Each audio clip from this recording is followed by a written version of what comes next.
My sister Sophia looked radiant in her white gown, all lace and pearls and 23-year-old optimism. I watched from my assigned seat at table 12. The family overflow section, tucked near the kitchen doors where the catering staff rushed past with trays of champagne I couldn't afford to drink. The Grand Marquis Ballroom in downtown Chicago was everything a wedding venue should be. Crystal chandeliers, marble floors, floor-to-ceiling windows overlooking the city lights. The kind of place that whispered old money and new beginnings. Security had already been paged from the front desk.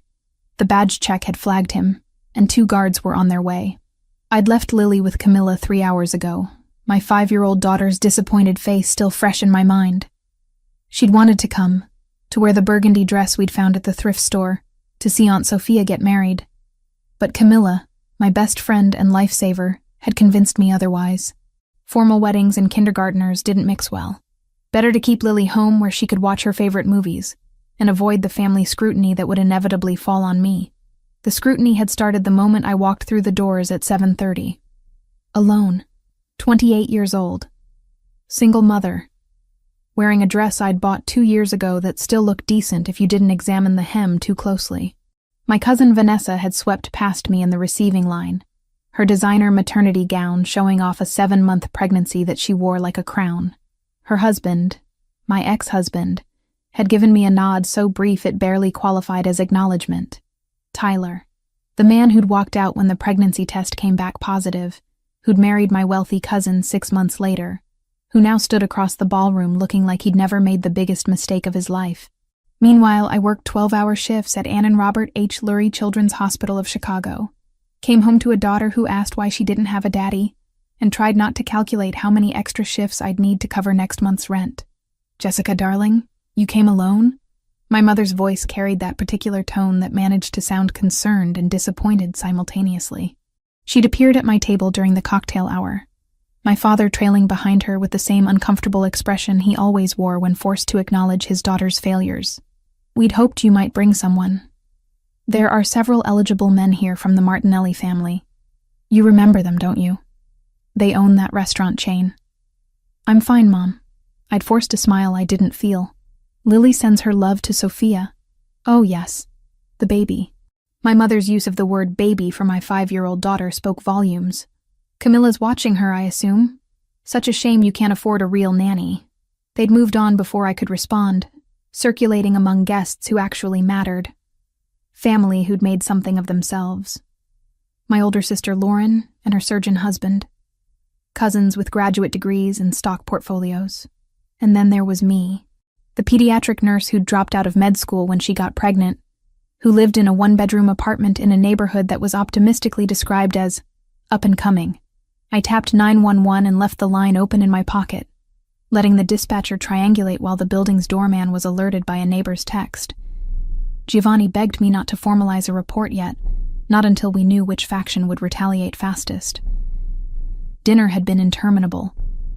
7 courses of food I barely tasted while conversations swirled around me. The couple to my left discussed their vacation home in Aspen. The woman across from me showed off an engagement ring that probably cost more than I made in 6 months. I smiled and nodded and wondered if anyone would notice if I left early. Then came the dancing. The DJ announced the couple's first dance, and Sophia floated across the floor in her new husband's arms. My parents danced next, looking every bit the proud family. Lauren and her husband joined them. Even my younger cousins paired off, laughing and spinning under lights that cast everything in soft focus. Outside the windows, clouds had gathered over Chicago's skyline. The weather forecast had promised clear skies all weekend, but nature had other plans. Thunder rumbled in the distance, barely audible over the music.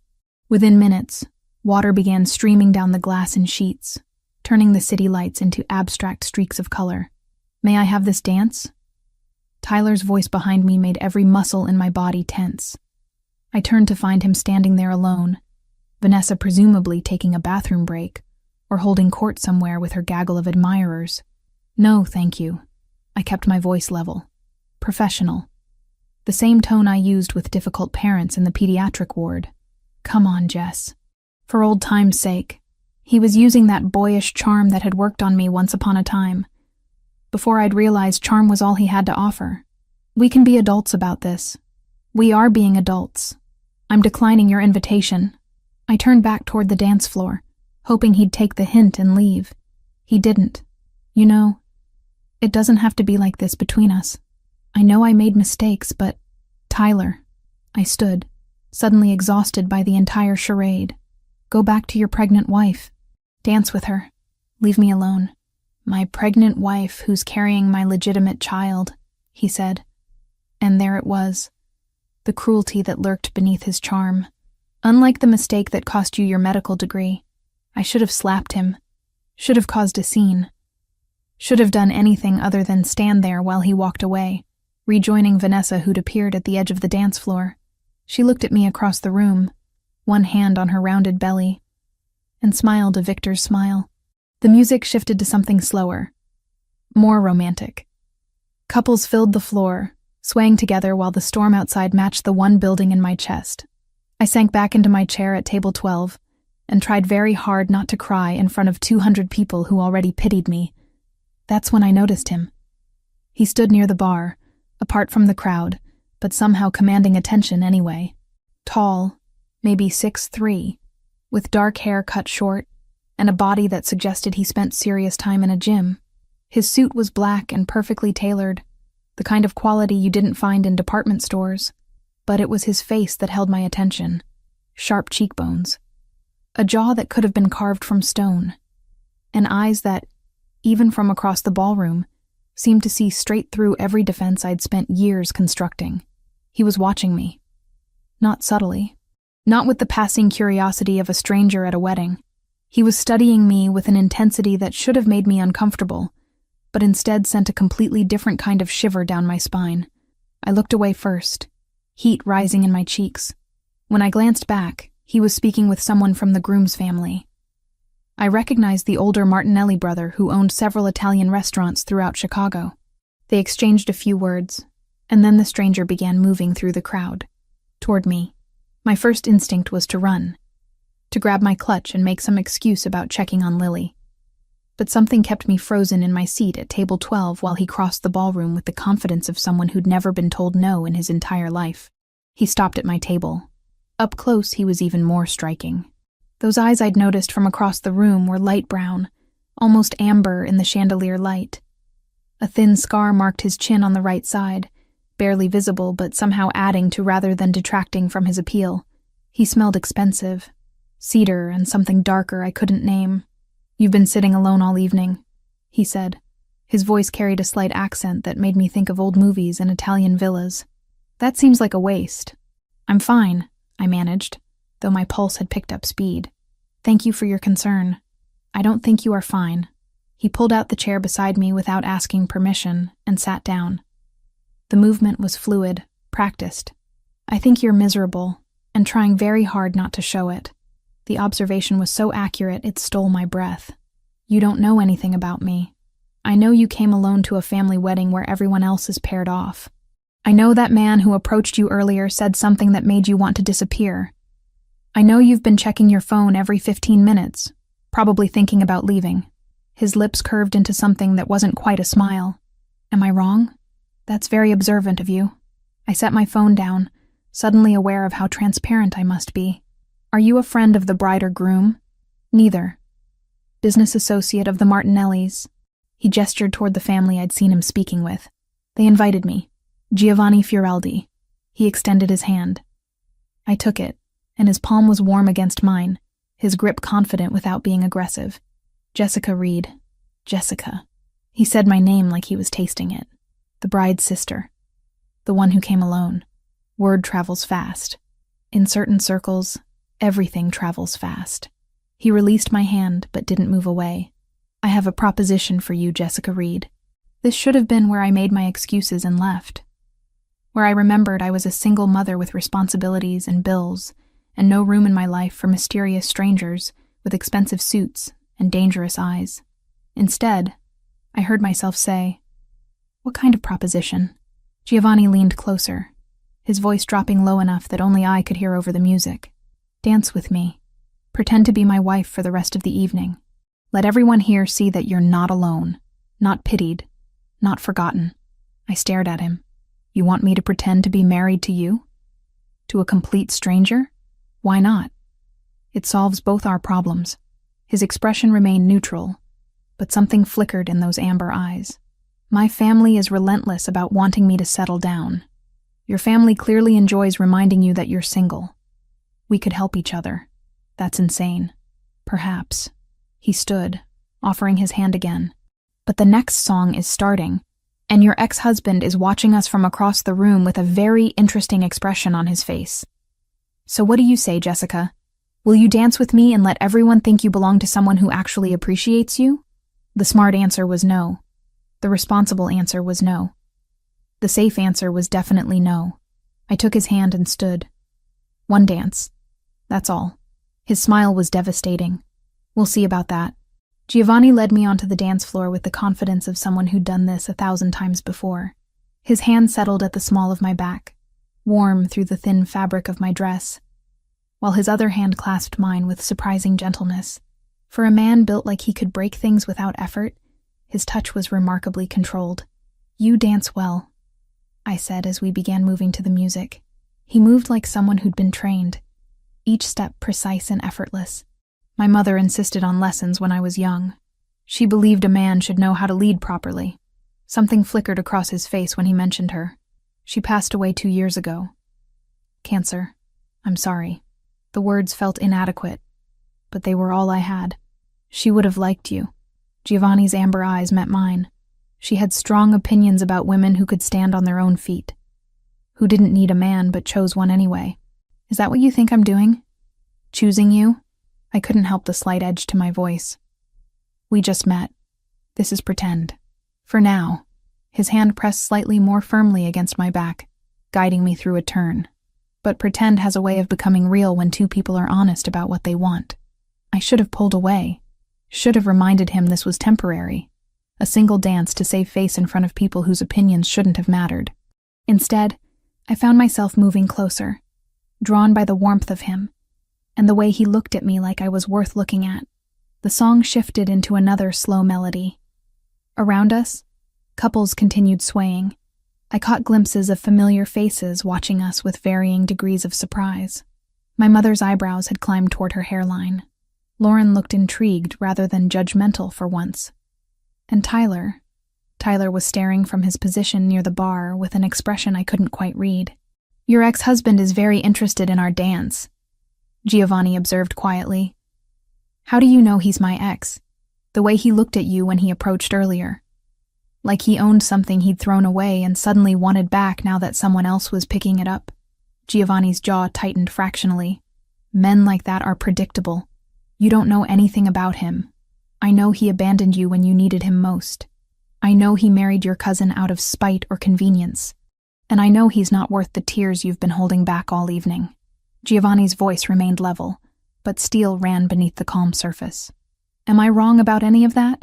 I opened my mouth to argue, then closed it. You're very presumptuous. I prefer observant. He guided me through another turn. And I'm right, aren't I? Being right doesn't give you the right to say whatever you want. No, but being honest does. We danced in silence for a moment before he spoke again. I apologize if I've overstepped. It's a fault of mine. I see problems and I want to fix them. I'm not a problem that needs fixing. No. You're a woman who deserves better than what life has dealt her recently. His thumb traced a small circle against my back. The gesture unconscious and somehow intimate. Let me give you that. Just for tonight. The song ended. Applause rippled through the ballroom. Giovanni released me slowly, as if reluctant to let go, then offered his arm. Shall we return to your table? I believe your family will have questions. They did. The moment we sat down, Giovanni pulling out my chair with the ease of someone raised with old-world manners, my cousin Sandra descended on us like a hawk spotting prey. Jessica, you didn't mention you were bringing someone. Her smile was predatory. Aren't you going to introduce us? This is Giovanni Fioraldi, I said, trying to sound casual. Giovanni, this is my cousin Sandra. A pleasure. Giovanni's smile was polite and gave nothing away. Your family throws beautiful weddings. Oh, I'm not immediate family. Just a cousin. Sandra's eyes raked over him. cataloging every expensive detail. "Are you from Chicago, Mr. Fioreldi?" "I am now. My family is originally from Naples, but business brought me here several years ago." He draped his arm across the back of my chair, the gesture possessive and protective at once. "Jessica and I have been seeing each other for a few months." Quietly, she prefers to keep her private life private. The lie rolled off his tongue so smoothly I almost believed it myself. Sandra looked between us, clearly trying to reconcile this new information with everything she thought she knew about my life. "A few months? Jessica, you never said anything. Like Giovanni mentioned, I prefer privacy." I reached for my water glass, needing something to do with my hands, especially after everything with Tyler. Sandra nodded knowingly. "Of course. That must have been so difficult. But it looks like you've landed on your feet." She leaned closer, lowering her voice to what she probably thought was discreet. "He's gorgeous. Where did you two meet?" "The hospital," Giovanni answered before I could stumble through my own lie. "My business partner's son was admitted to the pediatric ward. Jessica was his nurse. She saved his life with her quick thinking during a complication." He looked at me with such apparent affection that my breath caught. "I asked her to coffee to thank her. She said no 3 times before finally agreeing." "That sounds like Jessica." Sandra laughed. "Always so serious." More family members approached throughout the evening. Giovanni handled each interrogation with the same effortless charm, weaving details into our fake relationship that sounded entirely believable. He remembered everything I'd told him during our dance and incorporated it seamlessly. When my aunt asked about my daughter, he knew Lily's name and age without hesitation, mentioned her love of drawing and how bright she was for 5 years old. "You're very good at this," I murmured, when we finally had a moment alone. The reception had moved into the later hours, guests loosening up as the alcohol flowed, and the dancing grew less formal. "At lying?" Giovanni's mouth curved. "It's a necessary skill in my world." "What world is that exactly?" "You said business, but you never specified what kind." "Import and export, among other things." His hand found mine on the table, fingers lacing through mine. "I own several restaurants throughout Chicago. The Martinelli family supplies some of our ingredients through their connections. That's why I was invited tonight." "Restaurants?" I studied his face, looking for tells. "That's it? Would you prefer if I said I was something more dangerous?" His thumb traced circles on my palm. "Would that make this more exciting for you?" "This isn't about excitement." I tried to pull my hand away, but he held firm. Not aggressive, just insistent. "This is about getting through one evening without being the family charity case." "You're not a charity case, Jessica. You're a woman who works 12-hour shifts taking care of sick children, who raises a daughter alone, who still manages to look beautiful even when you're exhausted and surrounded by people who don't appreciate you." His voice dropped lower. "That's not charity. That's strength." The intensity in his gaze made my skin flush. Before I could respond, a presence loomed over our table. I looked up to find Tyler standing there, Vanessa notably absent. "Can we talk?" Tyler's eyes were on me, pointedly ignoring Giovanni. "Outside, just for a minute. I don't think... It's fine." Giovanni released my hand and stood. "I need to speak with the Martinellis anyway." "Take your time." He walked away before I could protest, leaving me alone with the man who'd broken every promise he'd ever made to me. Tyler sat in Giovanni's vacated chair, his cologne overwhelming in its familiarity. "Who is that guy?" Tyler demanded without preamble. "And don't give me the hospital story. That's obviously bullshit." "Why would it be bullshit?" "I work at a hospital. People meet there all the time." "Because you would have mentioned him. You tell Camilla everything, and Camilla can't keep a secret from anyone." Tyler leaned closer. "I've been asking around. Nobody's heard of any Giovanni Fioreldi in the medical community. He's not in the medical community. His business partner's son was a patient." I stood, suddenly exhausted by this entire conversation. "And frankly, Tyler, who I'm seeing is none of your business. You made that clear when you walked out while I was pregnant. That was different. I wasn't ready to be a father." "But you're ready now? With Vanessa?" I gestured toward where his wife stood across the ballroom, one hand resting on her pregnant belly. "Or is this baby more legitimate because she can afford the life you wanted?" Tyler's face darkened. "Don't act like you're better than us. You're the one showing up with some stranger, pretending you've moved on. Maybe I have moved on. The words felt true as I said them, even though Giovanni was a fabrication, a convenient fiction to get through one night. Maybe I'm finally happy. Happy? Tyler laughed, harsh and bitter. Jess, look at your life. You're a single mother living paycheck to paycheck. You work yourself half to death and still can't afford decent childcare. That guy in the expensive suit? He's not going to stick around when he realizes what a mess your life actually is. The words hit their target, each one a reminder of everything I already knew. But before I could respond, Giovanni reappeared at my side. Is there a problem? His voice was silk over steel. No problem. Tyler stood. Just catching up with my ex-wife. Then you're finished catching up. Giovanni's hand settled at my waist. The storm is getting worse. I'm going to drive Jessica home. Unless you have any objection? It wasn't really a question. Tyler looked between us, clearly wanting to say something. But apparently even he recognized when he was outmatched. He walked away without another word. I can call a car, I said once Tyler was gone. You don't have to. The rain is heavy. Let me drive you. Giovanni retrieved my clutch from the table. Unless you're uncomfortable being alone with me. I should have been. Every logical part of my brain screamed that accepting a ride from a stranger was foolish. But Giovanni didn't feel like a stranger. He felt like someone who saw me clearly and decided I was worth protecting anyway. Okay, I heard myself say. Thank you.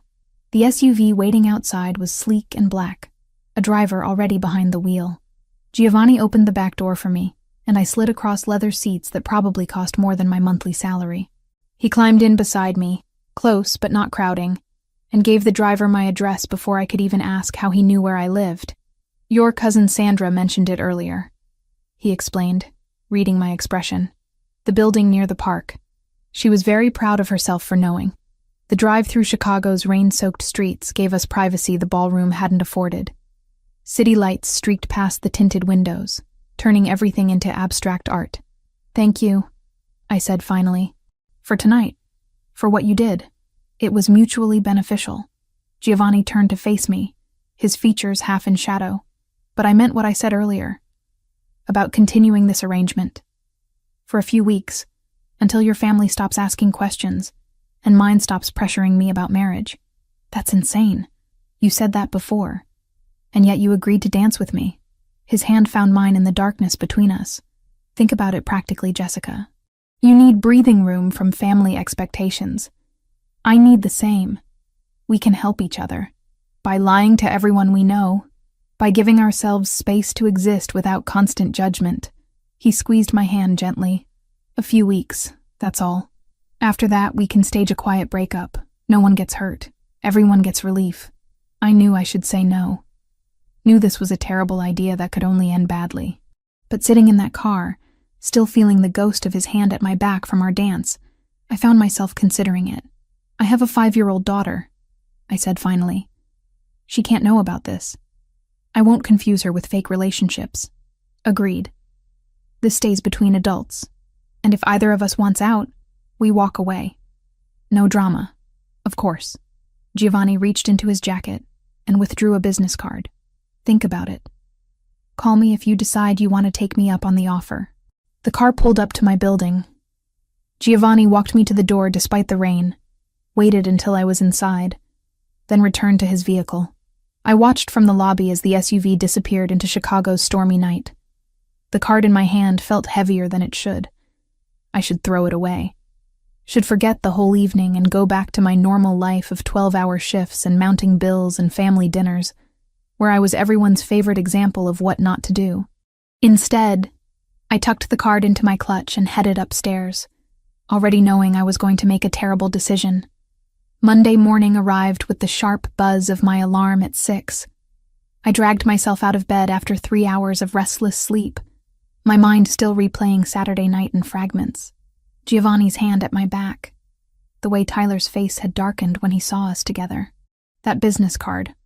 Burning a hole in my wallet where I'd tucked it despite every logical reason to throw it away.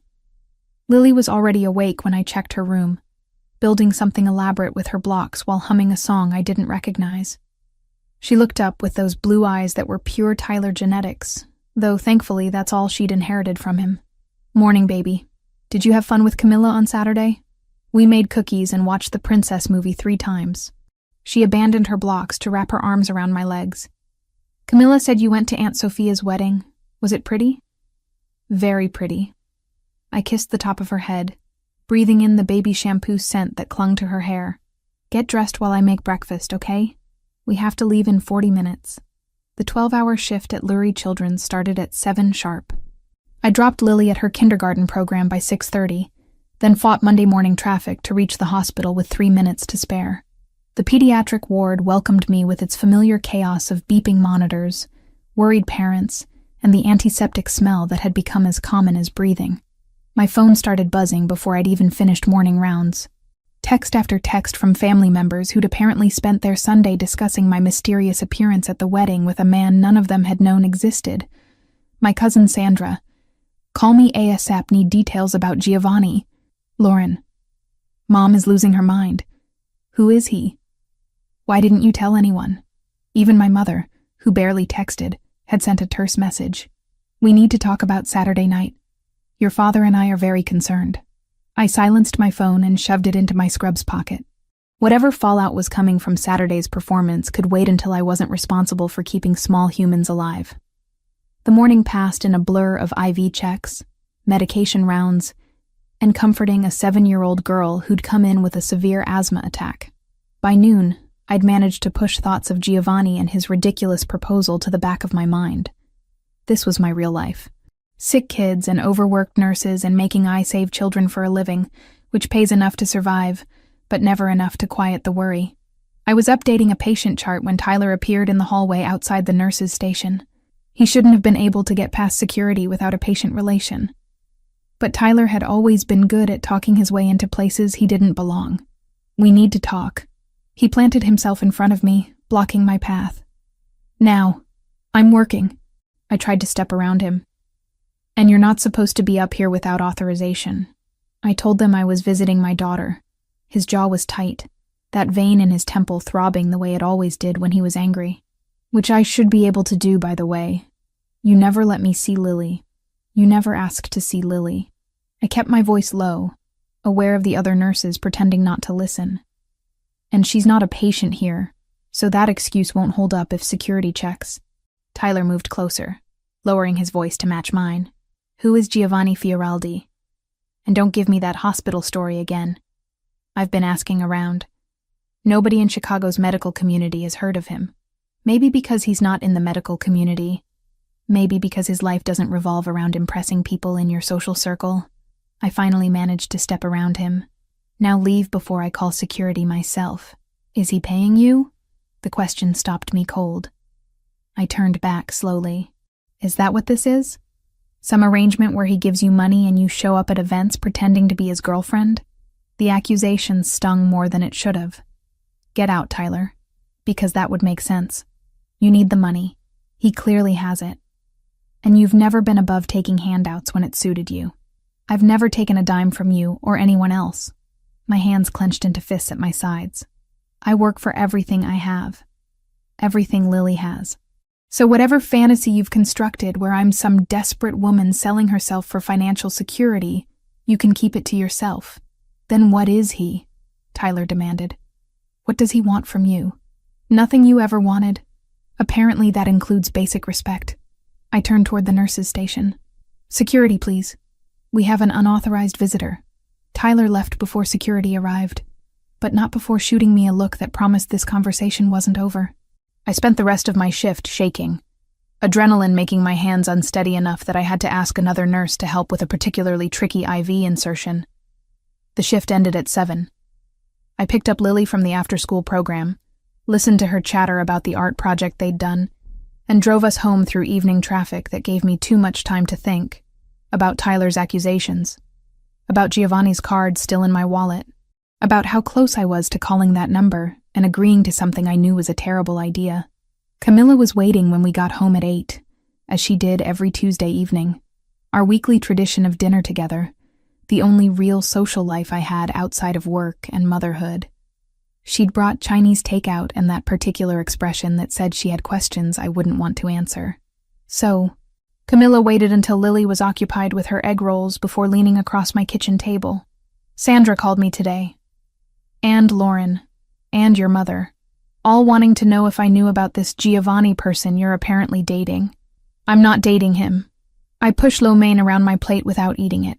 It was one night. A favor.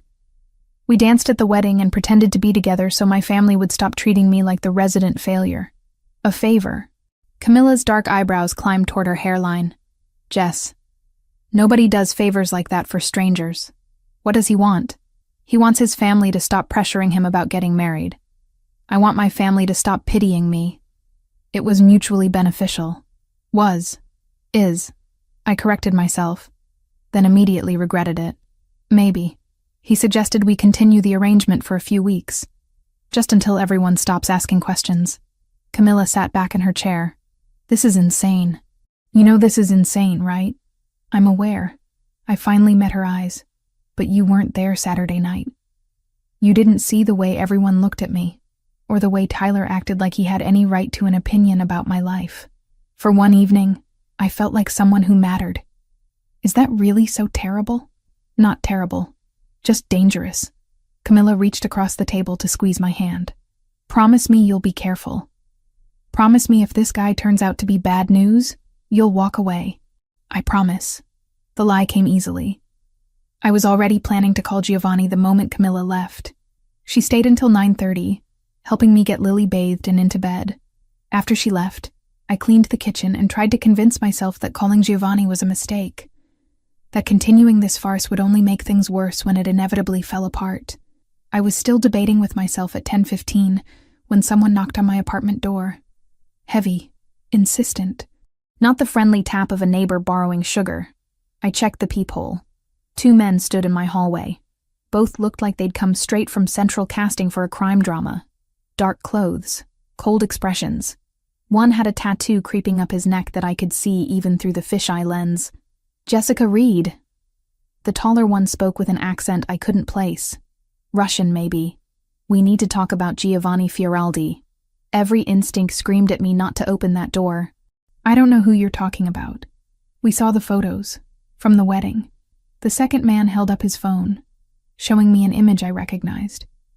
Me and Giovanni on the dance floor, his hand at my back, both of us looking at each other like we actually belonged together. You're his woman. That makes you someone we're interested in talking to. I'm not his anything. We're friends, that's all. My hand found my phone in my pocket. And if you don't leave, I'm calling the police. Call them. The taller man shrugged. We'll be gone before they arrive. But we'll be back, Jessica Reed.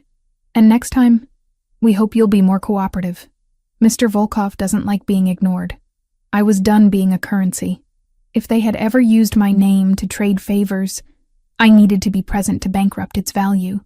I wore a thin underlayer panel under my coat and left a driver idling, engine warm, phone on speaker to a doctor who owed Giovanni a favor.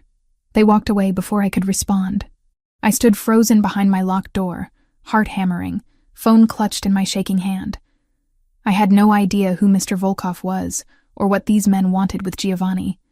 But I knew with bone-deep certainty that I'd just stumbled into something far more dangerous than a fake relationship. I pulled Giovanni's card from my wallet, stared at the number embossed in silver against black cardstock. This was the moment to walk away, to tell him whatever arrangement he'd been imagining wouldn't work, because strange men were showing up at my door, asking questions I couldn't answer. Instead, I dialed. He answered on the second ring. Jessica. 2 men just came to my apartment. The words tumbled out. They had photos from the wedding. They mentioned someone named Volkov. They threatened to come back. Silence. Then, lock your door. Don't open it for anyone. I'll be there in 15 minutes. Giovanni, what's happening? Who are these people? I'll explain when I get there. Just stay inside and keep Lily close. The line went dead. I checked all the locks. Peeked in on Lily, who was sleeping peacefully with her stuffed rabbit clutched against her chest, completely unaware that her mother had just dragged them both into something that felt like it could swallow us whole. True to his word, Giovanni appeared at my door exactly 14 minutes later. I verified through the peephole before opening it, finding him accompanied by another man who looked like he could bench press a car without breaking a sweat. "This is Franco, my associate." Giovanni stepped inside without waiting for an invitation, his eyes scanning my small apartment with the practiced assessment of someone used to evaluating threats. "Tell me exactly what they said." I recounted the encounter while Franco positioned himself near the window, watching the street below. Giovanni's expression grew darker with each detail, that thin scar on his chin somehow more prominent as his jaw tightened. "The Bratva," he said finally. "Russian organization. They've been pushing into territories that don't belong to them. Someone sent them photos from the wedding. Told them you're connected to me." "Connected how? We barely know each other." But even as I said it, I remembered that dance, the way he'd looked at me, how easy it had been to forget the whole thing was staged. They don't care about facts. They care about leverage. Giovanni moved to the window beside Franco, speaking to him in rapid Italian before turning back to me. "This is my fault. I should have anticipated this. What do they want?" "To use you to get to me, to pressure me into giving ground in negotiations I can't afford to lose." His eyes met mine. "I'm sorry, Jessica. This wasn't supposed to touch you." "Then maybe we should end this now. Tell them it was fake, that I mean nothing to you." "It's too late for that." Franco spoke up for the first time. "They've already decided your leverage. Whether the relationship is real or not doesn't matter." I sank onto my couch, legs suddenly unable to hold me. "So what happens now?" Giovanni crossed to kneel in front of me, bringing us eye to eye. "Now I keep you safe. You and Lily both. But you need to trust me." "Can you do that?" I should have said no. Should have told him to leave and take his dangerous world with him. Should have called the police and let them handle whatever mess I'd accidentally stepped into. Instead, I looked into those amber eyes and heard myself say, yes. Within 30 minutes, I'd packed bags for Lily and myself while she slept through it all, blissfully unaware that her mother had accidentally dragged them into a war between organized crime factions. Camilla arrived 20 minutes after I called her, eyes wide with fear, but moving with the efficiency of someone who'd spent 5 years helping me navigate crises. "Tell me this is temporary," she whispered as we gathered Lily's favorite toys and books. "Tell me you're not really involved with whatever this is. It's supposed to be temporary." I stuffed clothes into a duffel bag without bothering to fold them. It was supposed to be a fake relationship for a few weeks. Now apparently the Russian mob thinks I'm leverage. The Russian mob. Camilla sat down hard on Lily's bed. "Jesus, Jess. What have you gotten yourself into?" "I don't know." My hands shook as I zipped the bag closed. "But Giovanni says he can keep us safe. That's all I care about right now." Giovanni's penthouse occupied the top 2 floors of a building in Chicago's Gold Coast neighborhood. The address alone probably cost more than I'd make in 10 years. Franco drove us there in an SUV with tinted windows, taking a route that seemed designed to lose anyone who might be following. Giovanni rode in a second vehicle with additional security I hadn't even known existed until tonight.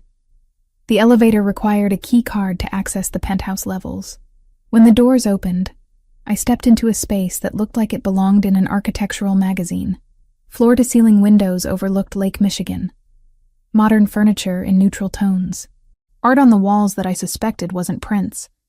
Everything pristine and expensive and absolutely nothing like the cramped one-bedroom apartment Lily and I called home. "The guest rooms are on the 2nd floor." Giovanni gestured toward a floating staircase. 3 bedrooms, all with private bathrooms. Take whichever you prefer. "Camilla, there's a room for you as well." "I'm staying too?" Camilla looked between us. "Until we're certain the threat has passed, yes." Giovanni's tone left no room for argument. "Anyone connected to Jessica is potentially at risk. That includes you. How long are we talking? Days? Weeks?" I adjusted my grip on the bag containing Lily's things. "I have to work. Lily has school. We have lives that don't stop just because—" "I've already arranged coverage for your shifts at the hospital." Giovanni cut me off gently. "Called in a favor with the hospital administrator. You're on paid family emergency leave for the next 2 weeks. Lily's school has been notified that she's dealing with a family situation. A private tutor will come here daily to ensure she doesn't fall behind. You had no right to do that without asking me." I had every right to keep you alive. His amber eyes held mine. This is my world, Jessica. My rules. And my rules say we don't take chances with civilians who get caught in crossfire because of decisions I made. Lily stirred in my arms, making a small, sleepy sound. Giovanni's expression softened immediately. Let's get her settled. We can argue about my overreach in the morning. The bedroom he led us to was easily twice the size of my apartment's living room. A king bed dominated one wall, dressed in linens that probably had a thread count I couldn't fathom. An ensuite bathroom featured a shower with multiple heads and a soaking tub. Lily's eyes opened briefly as I laid her on the bed, taking in the unfamiliar surroundings with the confused acceptance of a 5-year-old woken in the middle of the night.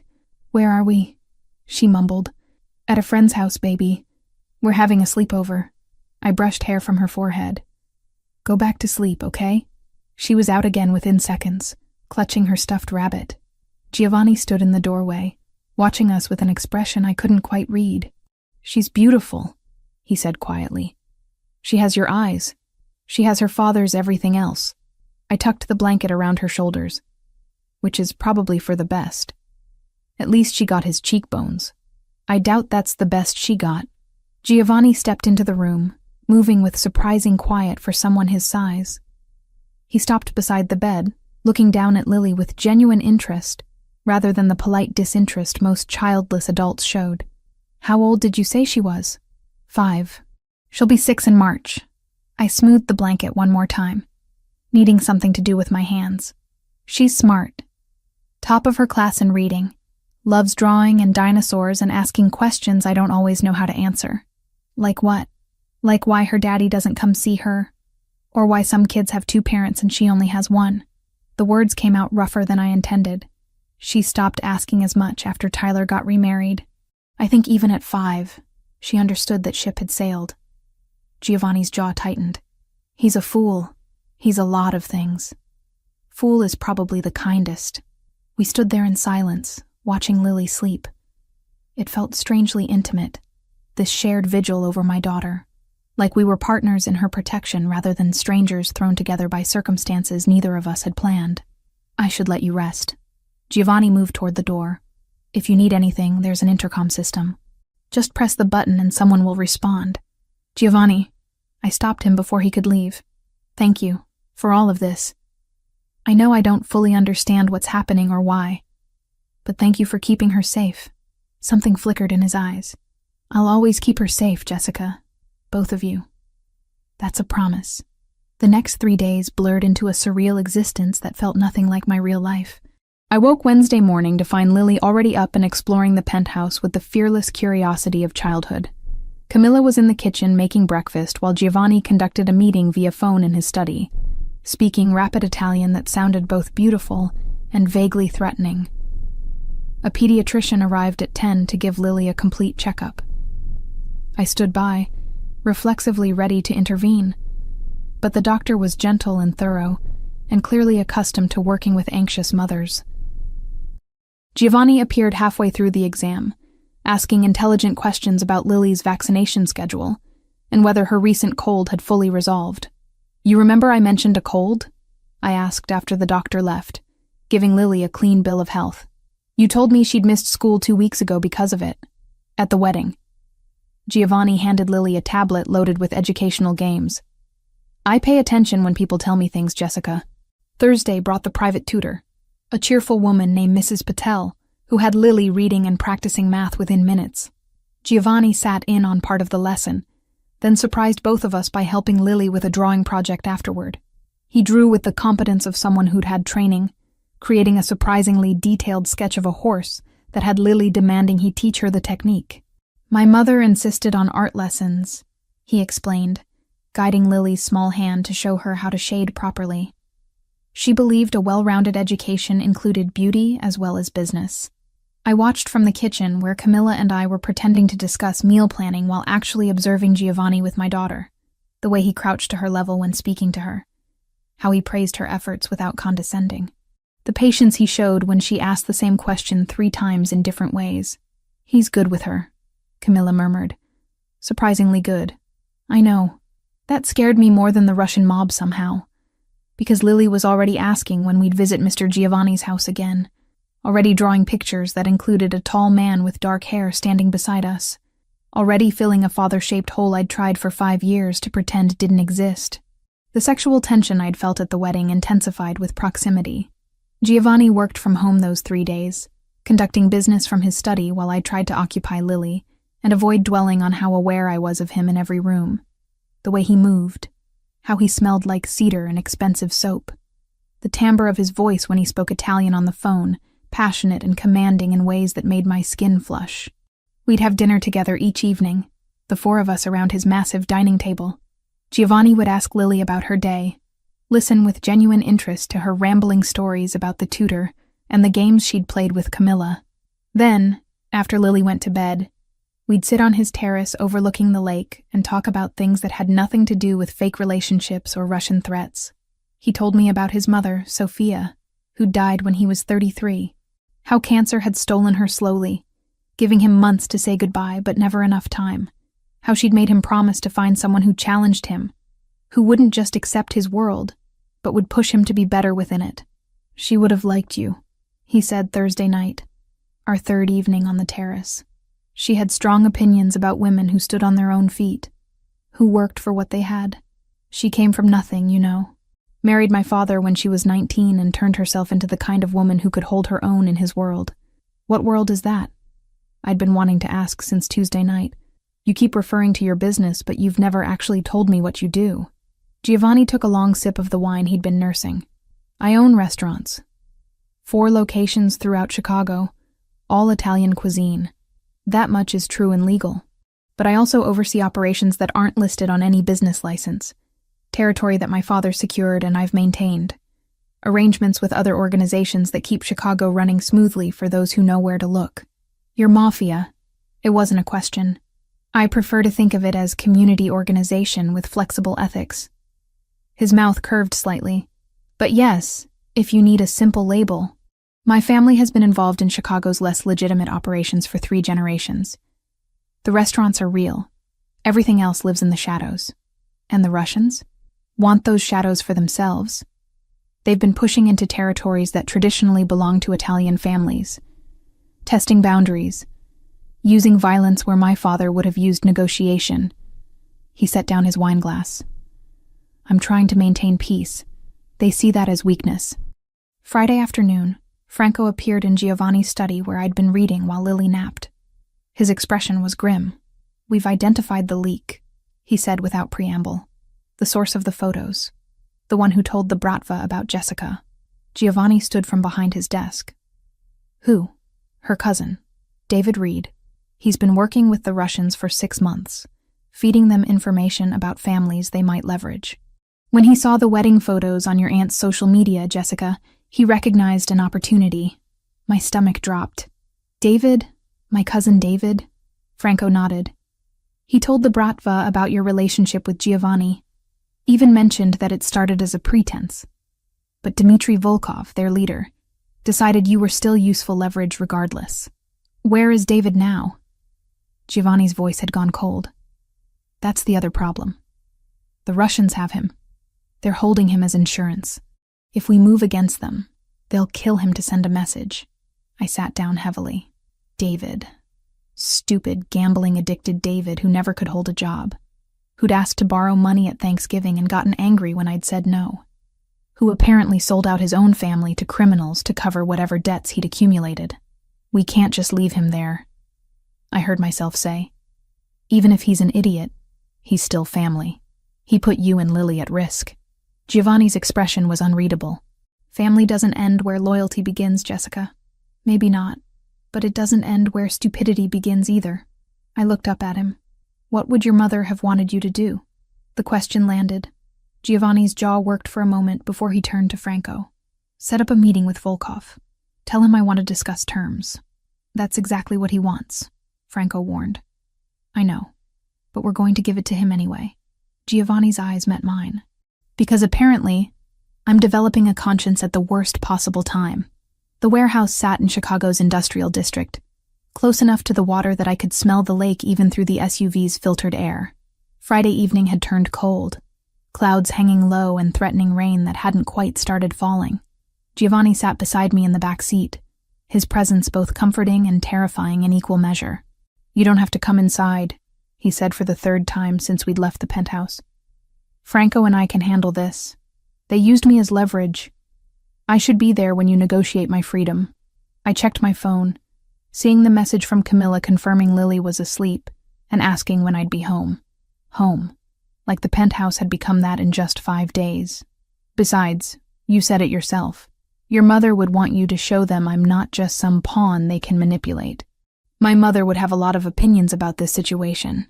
Giovanni's hand found mine in the darkness, most of them involving Italian phrases I shouldn't repeat in front of you. Try me. I worked in a hospital for 3 years. I've heard worse. The warehouse came into view. Concrete and rust. Windows covered with grime thick enough to block any view of the interior. 2 black sedans were already parked outside, their occupants leaning against the vehicles with the casual menace of men who'd done violence and expected to do more. Franco exited the SUV first, scanning the area with practiced efficiency before nodding to Giovanni. We stepped out into air that tasted like metal and old grease. One of the Russian men opened the warehouse door, gesturing us inside without speaking. The interior was exactly what I'd expected from every crime movie I'd ever seen. Empty space. Shipping containers stacked along the walls. Overhead lights that barely cut through the shadows. And in the center, a folding table with 3 chairs. 2 men sat on one side. The younger one I recognized from Tuesday night. The man who'd come to my apartment with photos and threats. The older man had to be Dmitry Volkov. Late 50s, gray hair cut military short, eyes that held the kind of cold I associated with men who'd learned cruelty young and perfected it over decades. Mr. Fioraldi. Volkov's English carried a thick accent but remained clear. "You brought your woman. How American of you. Jessica wanted to be here." Giovanni pulled out the chair on our side of the table for me before sitting. "Since this situation involves her directly, it involves her because you made it involve her." Volkov's gaze settled on me, assessing. "Pretty thing. I see why you would claim her at a wedding. Though our sources tell us the relationship began as performance. Fake husband for desperate single mother. Very romantic. What we started as doesn't matter." I spoke before Giovanni could respond. "You're using me to pressure him. That makes me part of this conversation." The younger Russian laughed. Volkov silenced him with a look that could have frozen fire. Bold. Volkov leaned back in his chair. "Your cousin David said you had pride. Said it's why you refused to help him when he needed money. Do you know where David is now, Jessica Reed? Franco told me you have him. We do. In a basement not far from here. He owes us $30,000 from gambling debts. We offered him a way to work it off. He gave us information about your family, about this wedding, about the photos his aunt posted on social media showing you with Mr. Fioraldi." Volkov pulled out his phone, tapping the screen before turning it to face us. "Beautiful photos.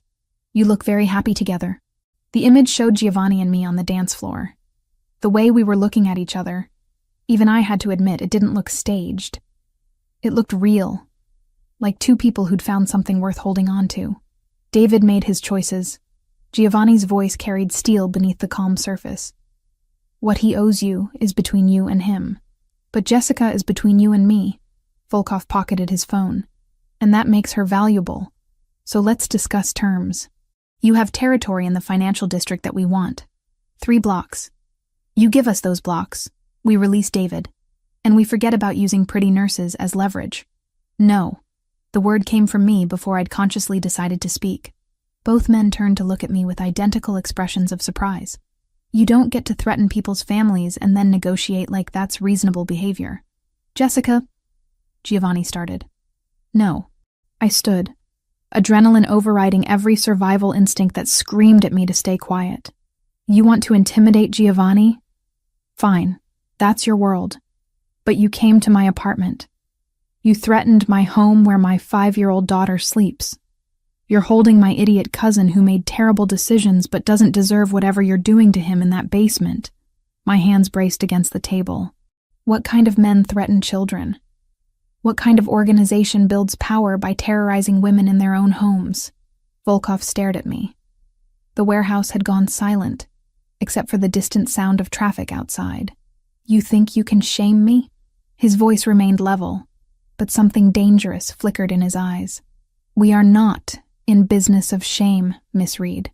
We are in business of results. Then here's a result for you. I'm not afraid of you anymore. The lie tasted like copper, but I forced the words out. You wanted me to be leverage?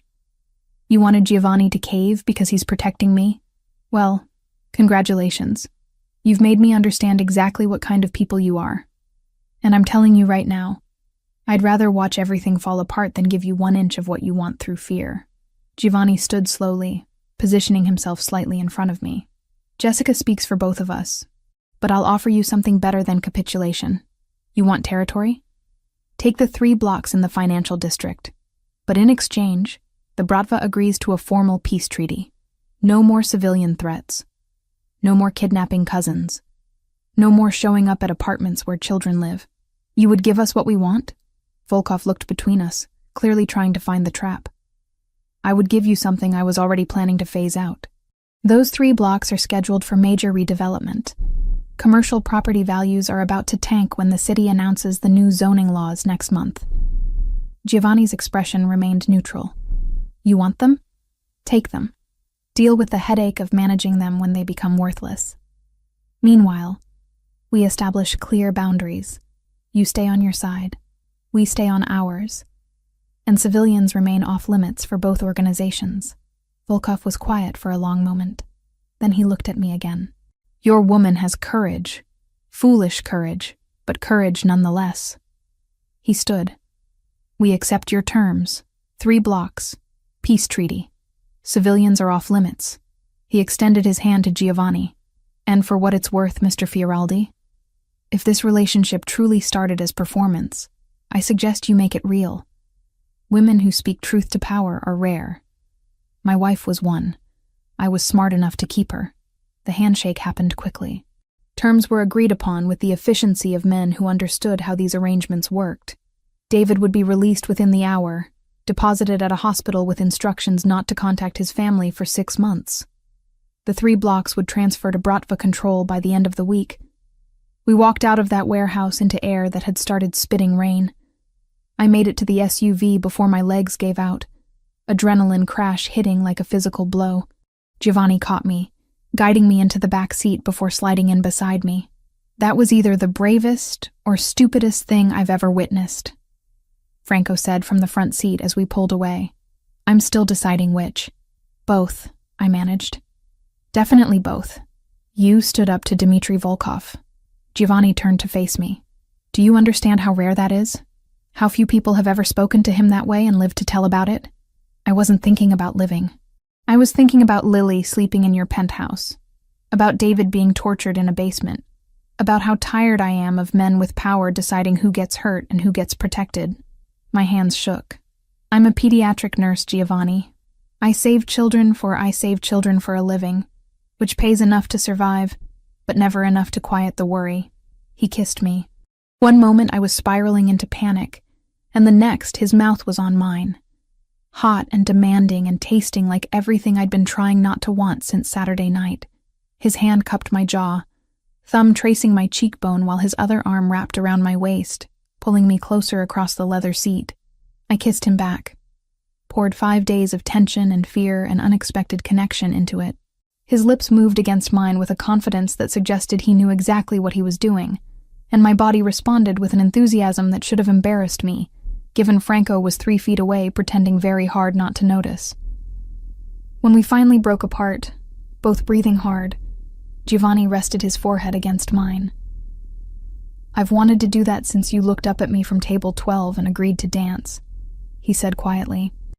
Since you stood in my penthouse holding your daughter and told me you didn't trust easily, but you'd trust me with her safety. Since you just stood in a warehouse and told a Russian mob boss that he couldn't threaten children in your city. Your city, I corrected. This is your world, not mine. Maybe. But you just proved you can stand in it without being swallowed. His thumb brushed across my lower lip. Jessica, this stopped being fake somewhere between Saturday and tonight. You know that, right? I did know. Had known since watching him draw horses with Lily, since he'd held my hand while talking about his mother, since I'd fallen asleep on his terrace listening to him speak Italian on the phone and feeling safer than I had in 5 years. "This is complicated," I whispered. "Everything worth having is complicated." He kissed me again, softer this time, a promise instead of a question. "Stay. Not because you're in danger. Not because of some arrangement we made at a wedding. Stay because you want to see where this goes when it's real." The SUV pulled up to the penthouse building. Franco cleared his throat quietly, a reminder that we had an audience and a 5-year-old waiting upstairs. "I have a daughter," I said. "If this falls apart, it's not just me who gets hurt. Then we make sure it doesn't fall apart." Giovanni helped me out of the vehicle. "One day at a time. One decision at a time. Starting with you deciding that what happened tonight changed things." We rode the elevator in silence. Camilla met us at the door, took one look at my face, and asked 0 questions. She grabbed her jacket and let Franco drive her home, leaving Giovanni and me standing in his living room at midnight with the weight of what just happened settling between us. "I should check on Lily," I said. "You should." He didn't move to stop me. "But Jessica, think about what I said. About staying. Not as a guest. As someone who belongs here." I went upstairs to find Lily sleeping peacefully, completely unaware that her mother had just negotiated with criminals and kissed a man who made her forget every reason why she shouldn't. I watched her breathe. This perfect thing I'd created with a man who'd never deserved her, and tried to figure out if I was brave enough to risk both our hearts on someone who actually might. Downstairs, Giovanni waited. Upstairs, my daughter slept. And somewhere between those 2 floors, I made a decision that terrified me more than any Russian mobster ever could.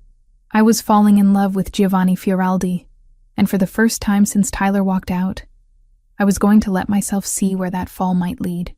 Sunday morning light filtered through the penthouse windows, waking me before my alarm. I'd spent most of the night replaying Friday's kiss. The warehouse. Dmitry Volkov's calculating eyes. The way Giovanni had looked at me when he said this stopped being fake somewhere along the way. I found him in the kitchen making coffee, already dressed despite it being barely 8. Lily was still asleep upstairs, giving us a rare moment of privacy. "We need to talk," he said, handing me a mug. "About what happens next." I was thinking the same thing. I wrapped my hands around the warm ceramic. This whole arrangement was supposed to be temporary. A few weeks of pretending until our families backed off. But now it's complicated. Giovanni leaned against the counter, studying me with those amber eyes that saw too much. "Franco informed me this morning that David was released from the hospital. He's been told to stay away from Chicago for 6 months. The Bratva threat is neutralized. The peace treaty is holding, which means you and Lily are safe to return to your normal lives." The words should have brought relief. Instead, they felt like a door closing. "So that's it? Threat over? Arrangement ended?" I tried to keep my voice neutral. "Thank you for the hospitality. See you around?" "That's one option." Giovanni set down his coffee. "Or I can offer you another one. Franco has contacts who specialize in creating new identities. Clean documents, new city, new life. I can give you and Lily complete protection. Set you up somewhere far from Chicago where neither Tyler nor anyone from my world can touch you. Financial security. Fresh start. Everything you'd need. You're offering to make us disappear." The realization hit like cold water. To get us away from you. To give you a choice that doesn't involve staying near danger just because you feel obligated. His expression remained carefully neutral. "I brought you into this mess, Jessica. The least I can do is give you a clean exit." Before I could respond, small footsteps pounded down the stairs. Lily appeared in her pajamas, hair wild from sleep, clutching her stuffed rabbit. "Morning, Mom." "Morning, Mr. Giovanni." She climbed onto a stool at the kitchen island. "Are we having pancakes?" "Mr. Giovanni makes really good pancakes." "I can make pancakes," Giovanni said, already pulling ingredients from the refrigerator. "Chocolate chip or blueberry?" "Both." Lily bounced in her seat. "Mom, can we stay here forever? I like it here. And Mr. Giovanni said he'd teach me to draw buildings today." My heart cracked. "Baby, we've been imposing on Mr. Giovanni's hospitality. We can't stay forever." "Why not?" She looked between us with 5-year-old logic. He has lots of rooms. And he doesn't mind, do you, Mr. Giovanni? Giovanni met my eyes over Lily's head. I don't mind at all. Lily, sweetie, go wash your hands before breakfast, I said gently. She hopped off the stool and scampered toward the bathroom, leaving us alone again. She's already attached to you, I said quietly. That's exactly what I was afraid of. If we leave now, she'll ask questions I don't know how to answer. Then don't leave. Giovanni began mixing pancake batter with practiced efficiency. Stay. Figure out what this could be when it's not about protection or arrangements. When it's just about 2 people who might actually want to see where this goes. You run a criminal organization, Giovanni. You negotiate with Russian mobsters. You have enemies who would use me and Lily as leverage if they knew we meant something to you. My hands tightened around the coffee mug. How am I supposed to build a life around that kind of danger? By understanding that my world isn't separate from who I am. It's part of me. But so is the man who makes pancakes for your daughter and wants to teach her architecture. The man who stayed up 3 nights running security checks to make sure you could sleep safely. The man who would burn down half of Chicago before letting anyone hurt you. He poured batter onto the griddle. I'm not asking you to love the criminal. I'm asking if you can love the whole complicated mess of who I actually am. Lily returned before I could answer, chattering about the drawing lesson, and could she please have extra chocolate chips. We ate breakfast together like a family, and the domesticity of it terrified me more than any warehouse confrontation. Because this felt right, natural. Like we'd been doing this for years instead of days. After breakfast, I made a decision. I'm going to work tomorrow. Back to my regular shift at the hospital. Giovanni looked up sharply. That might not be wise. The treaty with the Bratva is new. We don't know. I need to do this, I interrupted. I need to prove to myself that I can have a normal life. That I'm not just hiding in your penthouse waiting for the next threat.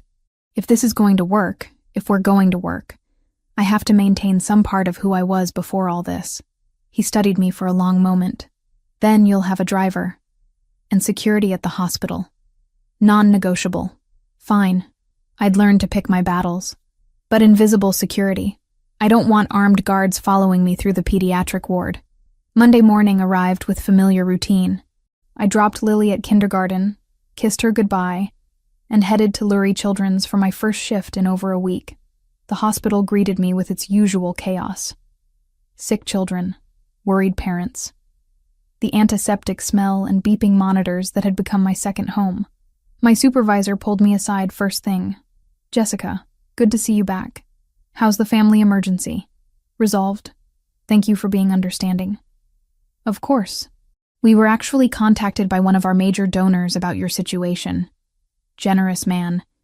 Made sure your position was protected while you were gone. She smiled knowingly. New boyfriend must have connections. I didn't correct her. Easier to let people assume whatever they wanted than try to explain the truth. The shift passed in familiar rhythm. IV checks, medication rounds, comforting a 3-year-old with pneumonia. Around 2 in the afternoon, I was updating charts when I got pulled into the room of one of our long-term patients. 7-year-old Marcus had been fighting leukemia for 8 months. He was in for his latest round of chemo. Weak, but still somehow optimistic. Nurse Jessica. He brightened when I entered. You're back. I missed you. I missed you too, buddy. I checked his vitals, noting them in his chart. How are you feeling today? Tired, but Mom says I'm a fighter. He picked at the hospital blanket. Nurse Jessica, can I ask you something? Always. Do you believe in happy endings? Like in the movies? The question hit harder than it should have. I sat on the edge of his bed, choosing my words carefully. I believe happy endings are possible when people are brave enough to fight for them. Even when things get scary. Even when it seems easier to give up. My mom says that too. She says we have to be brave. And Marcus looked at me with eyes too old for 7. Are you being brave about something, Nurse Jessica? Out of the mouths of children. Yeah, Marcus, I think I am. Then you'll get your happy ending. Just like me. His confidence was absolute. We're both fighters. I left his room with tears stinging my eyes, and a clarity I hadn't felt in days. Marcus was fighting for his life every single day, and here I was, hesitating to fight for my own happiness, because it came wrapped in complications. My shift ended at 7, I walked to the parking garage, texting Giovanni that I was heading out. The October evening had turned cold, my breath visible in the dim light of the concrete structure. The garage cameras caught everything, and hospital security walked in 30 seconds after he fled. That's when Tyler appeared, stepping out from between two cars. "We need to talk." His voice was tight with barely controlled anger. "About your new boyfriend and the very interesting information I've been gathering about him." "Tyler, I'm not doing this." I moved toward my car. "Go home to your pregnant wife." He grabbed my arm. Not hard enough to hurt, but firm enough to stop me. "Giovanni Fioraldi owns 4 Italian restaurants, also suspected of running organized crime operations throughout Chicago's financial district. Did you know that? Or did you just see money and decide your morals were negotiable? Let go of me." I pulled my arm free. "Who I date is none of your business. It is when you're exposing my daughter to criminals." Tyler stepped closer. "That's right. She's still my daughter, even if you've done everything possible to erase me from her life. And I will not let you drag her into some mobster's world. Your daughter, rage I'd been suppressing for 5 years, erupted. You walked out when I was pregnant. You married my cousin. You've never asked to see Lily, never paid a dime of support, never showed the slightest interest in being her father. You don't get to suddenly care about her safety when it's convenient for your righteous indignation. I care enough to protect her from making the same mistakes you did, getting involved with the wrong kind of man, ruining your future." Tyler's face twisted with something ugly. "I'm going to the police. I'm going to tell them everything I know about Fioraldi. And when he's arrested, I'm filing for custody of Lily, proving you're an unfit mother who exposes children to danger. Cold fear replaced anger. You can't do that. Watch me." Tyler turned to leave. "Stay away from him, Jess, or lose everything. That won't be necessary." Giovanni's voice cut through the garage like a knife. He emerged from the shadows near the elevator, Franco beside him. Both men moved with the dangerous grace of predators who'd found prey. Tyler's face went pale. "This is harassment. I'll call security." "Please do." Giovanni stopped a few feet away, hands in his pockets, posture relaxed but eyes glacial. "I'd love to explain to hospital security why you're threatening my girlfriend in a parking garage after grabbing her forcibly. I barely touched her. The security cameras will tell a different story." Franco gestured toward the corner where a camera was indeed positioned. "Chicago takes assault seriously, even when it's an ex-husband who can't accept that he no longer has control. You can't threaten me." But Tyler's voice wavered. "I'm not threatening you." Giovanni stepped forward. "I'm informing you of consequences." "Franco?" Franco pulled an envelope from his jacket. "Tyler James Mitchell. Inside, you'll find a very detailed accounting of your failure to pay child support for Lily Reed. 5 years of documented abandonment. A legal petition for full back payment plus interest, totaling approximately $43,000. And a restraining order that will be filed if you continue to harass Jessica." Tyler snatched the envelope. "This is bullshit. I never agreed to pay support, because you abandoned them before she could file." Giovanni's voice was ice. "But abandonment doesn't erase responsibility. My lawyer is very thorough. He's prepared to pursue this through every legal channel available. And trust me, Tyler, you don't want to go to war with someone who has better lawyers than you have excuses. You're threatening me with legal action?" Tyler looked between them. "I'll fight this." "Please do." Giovanni smiled, and it was terrifying. "Drag it through court.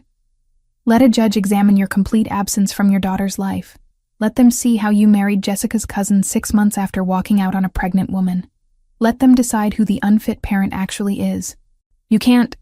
I can. And I will. But here's an alternative." Giovanni's voice softened fractionally. "Walk away. Leave Jessica alone. Stop pretending you suddenly care about Lily after 5 years of complete indifference. Do that, and these documents never get filed. You go back to your life, and we never have this conversation again." The silence stretched. Tyler looked at the envelope, then at me, then back to Giovanni. "Fine." He threw the envelope on the ground. "Keep her. Keep both of them. But when this all falls apart, don't come crying to me." He walked away, footsteps echoing through the garage. Giovanni waited until Tyler's car started and drove away before turning to me. "Are you okay?" I wasn't. I was shaking, adrenaline crashing through my system. "You had him investigated, had lawyers draw up documents. When?" The moment I realized he was going to be a problem. Giovanni picked up the envelope Tyler had discarded. "I don't wait for threats to materialize, Jessica. I eliminate them before they can hurt people I care about. And what happens when the threat is you?" The words came out harsher than intended. "When your world is what puts Lily in danger, then I'll eliminate that threat too." His eyes held mine. "Even if that means eliminating myself from your life. But you have to make that choice, Jessica." "I can't make it for you." Franco cleared his throat. "I'll wait in the car. Give you two some privacy." We stood alone in the cold parking garage while I tried to figure out what I wanted, what I could live with, what risks were worth taking and which ones would break us. "Take me home," I said finally. "To the penthouse. We need to talk." Giovanni nodded, offering his arm. I took it, and we walked to his SUV together, while I tried to figure out how to explain that I'd already made my choice. And it terrified me more than any threat Tyler could ever pose. 2 weeks passed in a blur of new routines and careful negotiations between my old life and this new one we were building. I'd moved most of my clothes to the penthouse but kept my apartment, using it as a quiet space when I needed to think, or when Lily had playdates with school friends whose parents didn't need to know about the complicated man in our lives. Giovanni proved remarkably adaptable to the chaos of living with a 5-year-old. He learned that Lily needed exactly 3 bedtime stories, that she refused to eat vegetables unless they were hidden in pasta sauce, and that Tuesday mornings were always harder because she missed her weekend freedom. He attended a parent-teacher conference with me, sitting in a chair designed for someone half his size, while Mrs. Rodriguez praised Lily's progress in reading. "She's a bright girl," the teacher had said, looking between us with obvious approval. "It's wonderful to see her thriving with both parents involved." I hadn't corrected the assumption. Neither had Giovanni. Camila adapted to the new arrangement with surprising grace. She continued watching Lily after school, but now one of Giovanni's drivers picked them both up and brought them to whichever location I was working from. The penthouse or occasionally my old apartment when I needed the familiarity. The driver, a quiet man named Anthony who treated Lily like a beloved niece, became part of our extended family. "This is insane," Camilla said one afternoon while Lily colored at the kitchen island. 2 weeks ago you were a single mom barely making rent. Now you're living in a penthouse with a man who has actual security teams. "I know." I poured her tea, a ritual we'd maintained despite everything changing. "Does it make me a terrible person that I'm happy?" "It makes you human." She squeezed my hand. "But be careful, Jess. Happiness this sudden can disappear just as fast." My family's reaction had been more complicated. My mother called daily, torn between pride that I'd landed someone successful and concern about how little she actually knew about Giovanni. Lauren, however, surprised me by being genuinely supportive. She'd invited us to dinner Saturday night to celebrate her 32nd birthday at Giovanni's newest restaurant in River North. "I want to get to know him properly," she'd said when she called. "Not as the mysterious man from Sophia's wedding, but as the person who's making my sister smile again." Saturday evening arrived with October cold that promised winter wasn't far behind. I dressed carefully in a forest green dress that Giovanni had insisted on buying despite my protests about him spending money on me. Lily wore burgundy velvet, her hair in braids that had taken me 40 minutes to perfect. "You look beautiful," Giovanni said when we met him in the living room. He wore charcoal gray, no tie, the top button of his shirt undone in that way that made him look simultaneously elegant and dangerous. "Both of you. Mr. Giovanni, are we going to your restaurant?"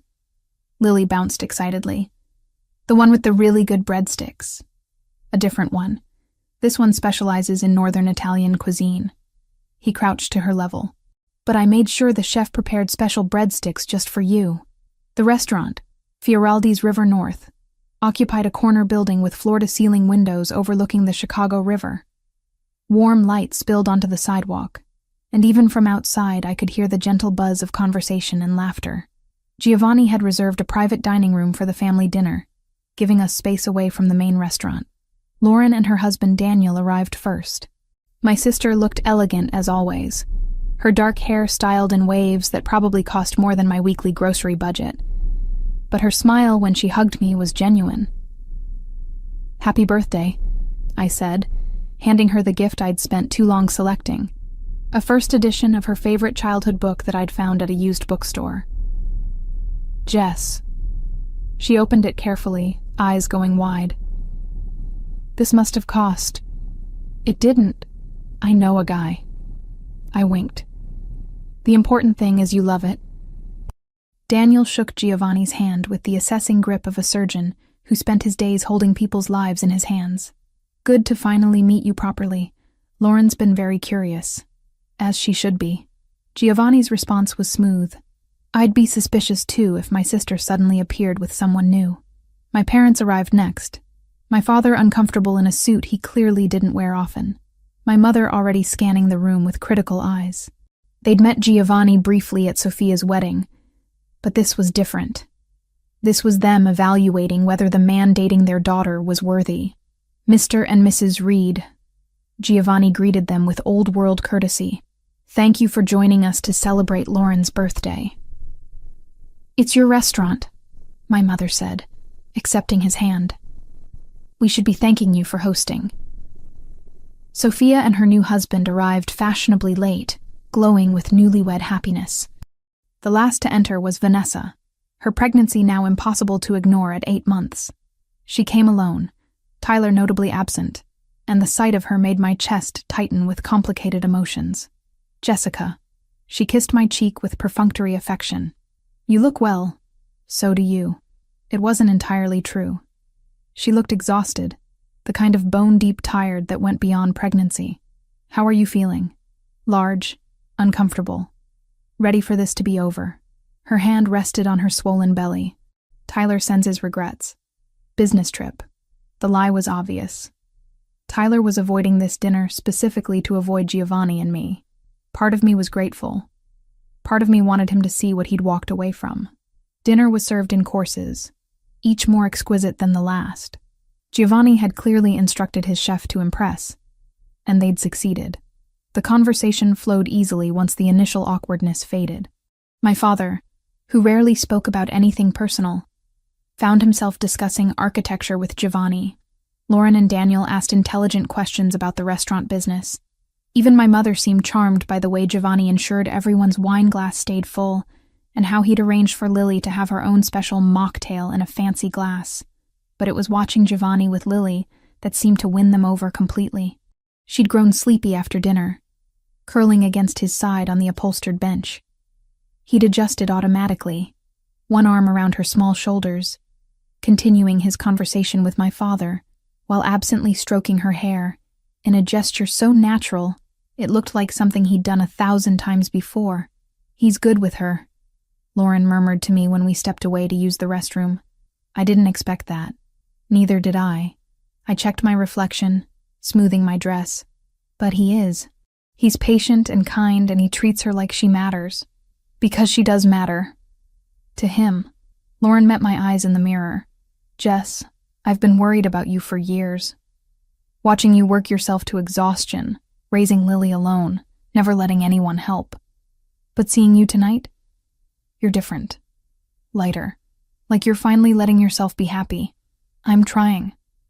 My throat tightened. Is that okay? Am I allowed to be happy with someone like him? Someone like him. Lauren turned to face me fully. You mean someone successful who treats you with respect? Who clearly adores your daughter? Who looked at our judgmental family and decided you were worth navigating all that drama? She squeezed my shoulders. Jess, he's not the problem. Tyler was the problem. Mom's expectations were the problem. You thinking you didn't deserve better was the problem. We returned to find dessert being served, an elaborate tiramisu birthday cake that had Lily's eyes going wide with delight. Lauren blew out her candles surrounded by family, and for the first time in 5 years, I didn't feel like the outsider. I felt like I belonged. Vanessa left shortly after cake, claiming exhaustion, but before she went, she stopped beside my chair. I'm glad you're happy, she said quietly. I mean that. I thought I was taking something you wanted, but maybe you dodged a bullet. Tyler isn't... She stopped, one hand pressed to her side. He isn't what I thought he was. Vanessa, don't. She held up her hand. I made my choices. You made yours. I just wanted to say I see now that you got the better deal. She nodded toward Giovanni, who was showing Lily how to properly fold a napkin into a swan. Hold on to that one. Men like that are rare. She was gone before I could respond, leaving me with questions I didn't know how to ask, and sympathy I hadn't expected to feel. The evening wound down slowly. My parents thanked Giovanni profusely, my father even going so far as to suggest they should have dinner again soon. Sophia and her husband invited us to a double date. Lauren hugged me tight and whispered that she approved completely. We drove home through Chicago's glittering nightscape, Lily asleep in her car seat between us in the back of the SUV. Giovanni's hand found mine across the space, fingers lacing together in the darkness. "Your family likes me," he said, sounding faintly surprised. "They love you. There's a difference." I squeezed his hand. "You charmed them, especially my mother, which I didn't think was possible. I had help." He nodded toward Lily. "Hard to dislike someone when their daughter's already claimed me as hers. Is that what she did? She told your mother tonight that I taught her to draw buildings and that she's going to be an architect like her mommy when she grows up." His voice carried warmth I was learning to recognize. "Then she announced that I was her favorite grown-up after you and Camilla." My heart cracked open a little wider. "Giovanni, I know what you're going to say. That we need to be careful. That she's already too attached. That if this doesn't work out, she'll be devastated." He looked at me in the dim light from passing street lamps. "But Jessica, what if it does work out? What if this is what it looks like when 3 people accidentally become a family?" I didn't have an answer to that. But watching him carry Lily upstairs later, tucking her into bed with the practiced care of someone who'd done it before, I started to believe that maybe, just maybe, we were building something that could last. That night, after Lily was asleep and the penthouse was quiet, Giovanni found me on the terrace overlooking the lake. "Thank you," he said, wrapping his arms around me from behind, "for letting me into your life, for trusting me with her, for giving us a chance even when every logical reason said you shouldn't.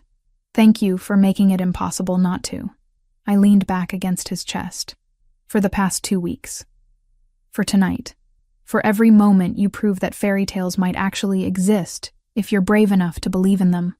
We stood there watching Chicago's lights reflect off the water, and I let myself imagine a future where this wasn't temporary, where the man holding me wasn't just someone I was falling for, but someone I'd already fallen for, where my daughter would grow up with a father figure who chose to be there instead of one who'd walked away. 2 weeks. That's all it had been since the warehouse confrontation. Since Giovanni had first suggested making this real, but time didn't matter when something felt this right. When coming home meant walking into a penthouse where a man waited who looked at me like I hung the moon, and a daughter slept peacefully upstairs because she finally felt safe. Maybe Camilla was right. Maybe happiness this sudden could disappear just as fast. But tonight, wrapped in Giovanni's arms under Chicago's October sky, I decided that risk was worth taking, because some things, some people, were worth fighting for. And Giovanni Fioraldi, with his dangerous world and gentle hands and the way he loved my daughter like she'd always been his, was absolutely worth it. The following Saturday evening arrived with a crispness that promised Chicago's winter wasn't far off. 3 weeks had passed since Sophia's wedding. 3 weeks that felt simultaneously like a lifetime, and no time at all. Giovanni had insisted on hosting a formal dinner at his flagship restaurant in the Gold Coast, Fioraldi's on Astor, to celebrate what he cryptically called new beginnings. I'd learned over the past weeks that Giovanni's idea of formal meant reserving the entire second floor of his most exclusive establishment. The one with a Michelin star and a 6-month waiting list for reservations. The one where even Chicago's elite had to call in favors to secure a table. "You didn't have to close the whole floor," I'd protested when he told me his plans. "I wanted privacy for what I have planned." His expression had been unreadable, that particular mask he wore when he was hiding something. Trust me. So here I stood in the penthouse bedroom we now shared, zipping Lily into a velvet dress the color of burgundy wine, while trying to calm the butterflies rioting in my stomach. Something about tonight felt different, significant in ways I couldn't quite articulate. "Mom, you're going to mess up my hair." Lily squirmed away from my fidgeting hands. Mr. Giovanni said I have an important job tonight and I need to look perfect. An important job? I straightened her collar. What kind of job? It's a secret. Her blue eyes sparkled with the particular joy of a 5-year-old entrusted with classified information. But it's a really good secret. The best secret ever. Giovanni appeared in the doorway, devastatingly handsome in a charcoal suit that probably cost more than my old car. His amber eyes swept over us both with open appreciation. My 2 favorite people, looking absolutely beautiful. He crouched to Lily's level. Are you ready for your special assignment tonight? Yes. She bounced on her toes. I practiced all week like you said. Practiced what? I looked between them suspiciously. You'll see. Giovanni stood, offering me his arm. Shall we? The restaurant glowed like a jewel box when we arrived. Warm lights spilled through tall windows, illuminating tables set with pristine white linens and crystal that caught the light like captured stars. But the second floor, our floor for the evening, had been transformed into something beyond a simple dinner setting. String lights were woven through the exposed brick walls. Candles flickered on every surface. And in the center of the space, a single long table had been set for 15 people, each place setting marked with a handwritten card in elegant script. My family was already there. My parents stood near the windows, my father pointing out something in the Chicago skyline to my mother, who actually looked pleased rather than critical. Lauren and Daniel chatted with Sophia and her husband near the bar.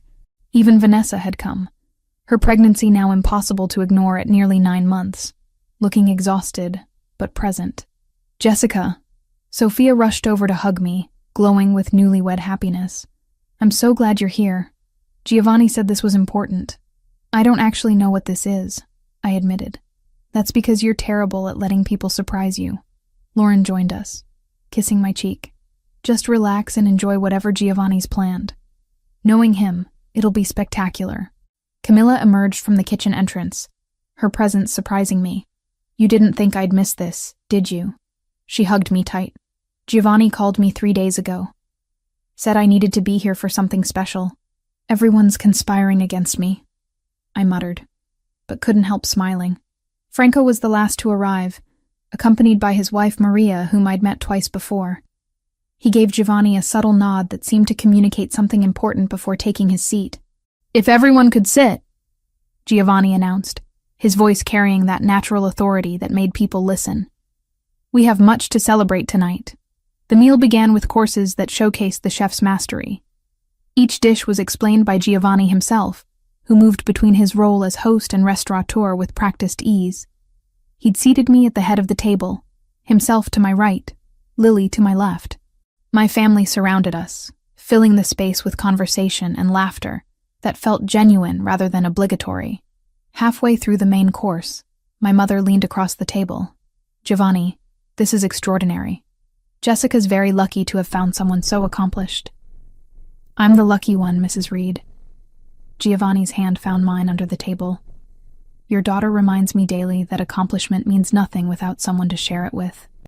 My father, who'd spent most of the evening quietly observing, finally spoke. You're good to her. To both of them. That's all a father can ask. The approval in his voice made my throat tight. My father, who'd barely acknowledged my existence for 5 years, who'd treated my single motherhood like a personal failure, was accepting Giovanni, accepting us, without reservation. Dessert arrived as the evening light faded completely outside, Chicago's skyline transforming into a constellation of lights beyond the windows. Individual chocolate soufflés were placed before each guest, each one garnished with gold leaf that caught the candlelight. Before we indulge, Giovanni stood, tapping his wine glass gently. I have something I need to say. More accurately, something I need to ask. My heart stopped. Around the table, knowing smiles appeared on faces that suggested everyone but me knew what was coming. 3 weeks ago, I attended a wedding as a business obligation. I expected nothing more than mediocre food and forgettable conversation. His eyes found mine. Instead, I found Jessica, sitting alone at a table, trying so hard to be invisible when she deserved to be seen, celebrated, cherished. He moved to stand beside my chair. I approached her with a proposal, a fake arrangement to help us both save face with our families. And Jessica, Being simultaneously pragmatic and brave, agreed. We danced. We pretended. We played our parts perfectly. Lily giggled beside me, clearly in on whatever was happening. But somewhere between that dance and this moment, pretending became real. Arrangement became relationship. And I fell completely, irrevocably in love with a woman who works 12-hour shifts to save children's lives, who raises an incredible daughter with grace and humor, who stood in a warehouse and told a Russian mobster he couldn't threaten kids in her city. Tears were already streaming down my face. Giovanni knelt beside my chair, producing a small velvet box from his jacket pocket. Jessica Reed, I'm not offering you a fake arrangement anymore. I'm offering you everything real. My world, my heart, my protection, my family name. I'm offering you a partnership where you're not invisible, where you're seen and celebrated every single day. He opened the box, revealing a ring that caught the candlelight and threw rainbow fractals across the table. Will you marry me? The restaurant went silent. Even the kitchen sounds seemed to pause. Every eye was on me, waiting. Say yes, Mom. Lily bounced in her chair. Say yes so I can do my special job. Laughter rippled around the table, breaking the tension. I looked at Giovanni, this man who'd entered my life 3 weeks ago and somehow become essential to it. This man who made pancakes for my daughter and negotiated with criminals and looked at me like I hung the moon. Yes, the word came out choked with tears. Yes, of course, yes. Giovanni slid the ring onto my finger, a perfect fit, then pulled me to my feet and kissed me while my family erupted in applause and cheers. When we finally broke apart, Lily was tugging on Giovanni's sleeve. Now? Can I do it now? Now, he confirmed, lifting her onto her chair so she stood tall enough to be seen by everyone. Lily reached into a small burgundy purse I hadn't noticed her carrying and pulled out a small velvet pouch. From it, she extracted 2 rings, simple bands that gleamed gold in the candlelight. These are the wedding rings, she announced proudly. Mr. Giovanni said I get to be the ring bearer when you get married, but he also said I get to hold them now so everyone knows it's real and official and I'm going to be part of the family forever. She handed the rings to Giovanni with the ceremonial gravity only a 5-year-old could muster. The entire table melted into laughter and tears and applause again. Forever, Giovanni confirmed, looking at Lily with such open affection, it cracked my heart wider. You're both stuck with me now. The rest of the evening passed in a blur of congratulations and champagne toasts, and my mother crying while insisting she wasn't crying. Lauren hugged me so tight I could barely breathe, whispering that she'd never seen me this happy. Sophia and her husband offered to help plan the wedding. Even Vanessa approached, one hand on her swollen belly. I meant what I said before, she said quietly. I'm genuinely happy for you. Tyler is... She paused, choosing words carefully. Tyler is Tyler, but Giovanni is something else entirely. Hold on to this one. I will. I promised. How are you doing? Really? Tired. Pregnant. Reconsidering every life choice that led me here. She managed a wry smile. But that's a conversation for another day. Tonight is about you finally getting what you deserve. As the evening wound down, I found myself on the restaurant's terrace with Giovanni, looking out over Chicago's glittering nightscape. Music drifted from inside where Lily was dancing with Franco, her laughter carrying on the October wind. 3 weeks, I said, leaning against the railing. 3 weeks ago, I was sitting at a wedding feeling sorry for myself. Now I'm engaged to a man I'm pretty sure I've been in love with since that first dance. Love at first sight.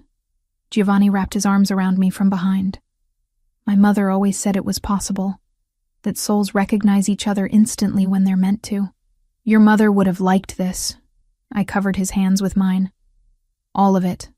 The chaos, the complications, the single mother with a 5-year-old daughter. She would have adored you. His voice carried warmth and sadness intertwined. And she would have reminded me that the best things in life are worth fighting for, even when, especially when, they're complicated. So what happens now? I turned in his arms to face him. We plan a wedding? Figure out how to merge my normal life with your complicated one? Explain to Lily that her new stepfather runs restaurants and also has very serious meetings with very serious people? We take it one day at a time. He kissed my forehead. We build something real from the pretend foundation we started with. We prove that fairy tales can exist even in worlds that aren't supposed to have them. Music shifted inside. The DJ Giovanni had apparently hired for the evening started playing the same song that had been playing at Sophia's wedding, the one we'd danced to that first night when this had all been fake. "Dance with me," Giovanni said, offering his hand just like he had 3 weeks ago at table 12. One more time. But this time, for real. I took his hand.